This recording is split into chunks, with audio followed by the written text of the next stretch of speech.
Copay accumulators is when insurance companies are charging a lot more money for medicine. Almost everybody in the state of Utah has it written into their plan right now. It's about $16,000 a dose. That was a shot.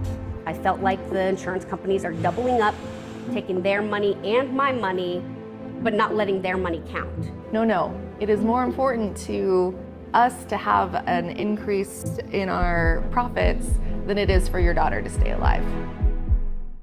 This is one bill that directly affects if people live or die.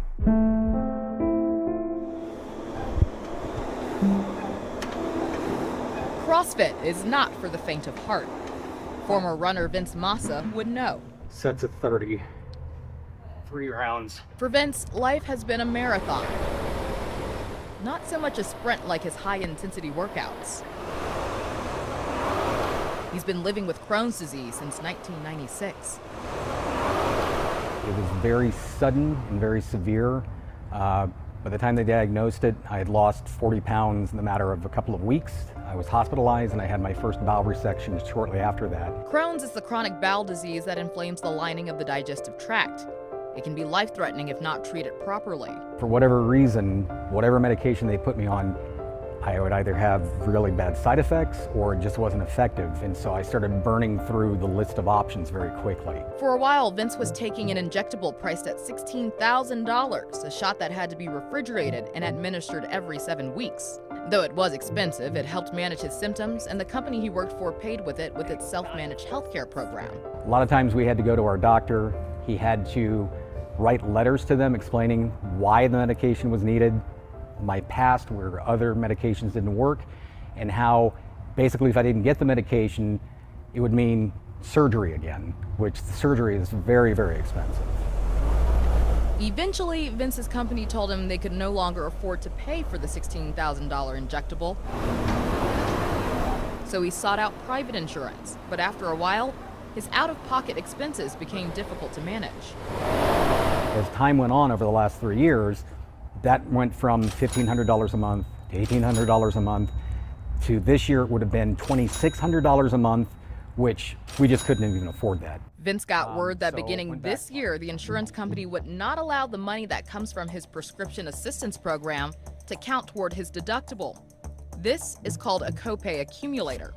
That's when insurance companies and pharmacy benefit managers, or PBMs, keep the copay assistance meant for a patient and use it for more profit.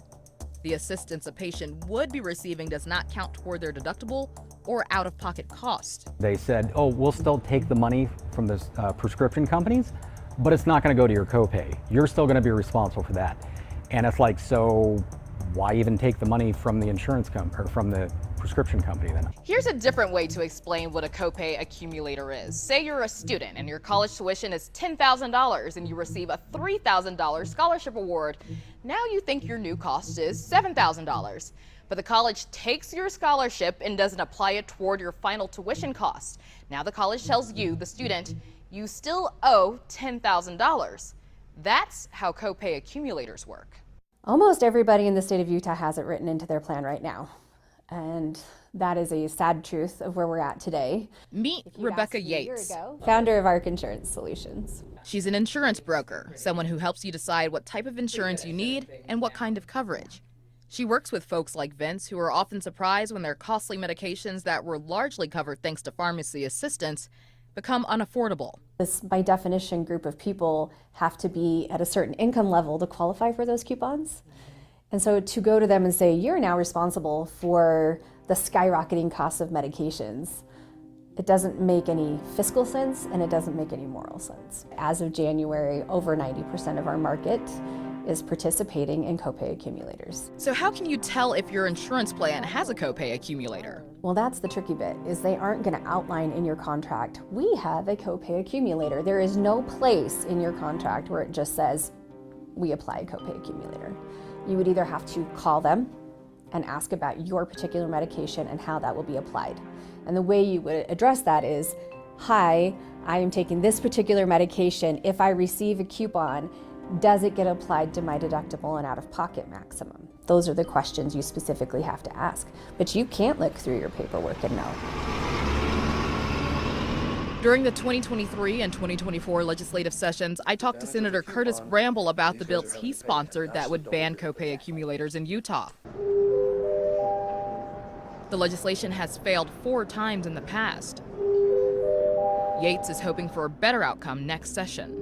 These consumers, these humans that work in our society every day that are not getting access to their life-saving medications. We have to problem solve for these people right here. Focus on this, and you saw at our last legislative session, we got very close to finding a solution. As for Vince, while his physical interests have gone from marathon to sprints, what hasn't changed is his will to keep going. Letting a copay accumulator get in the way of that is not an option. I don't want to give up. I don't want to throw this on to somebody else and say, you take care of it for me. I want to be able to make it work. Currently, Vince is taking a medication called Rinvoq. It's $6,300 a month. At the time of our interview, he was still navigating with his insurance how much his monthly out-of-pocket expenses would be. Monday night, I'll introduce you to a family that's dealt with copay accumulators while their daughter battles cystic fibrosis.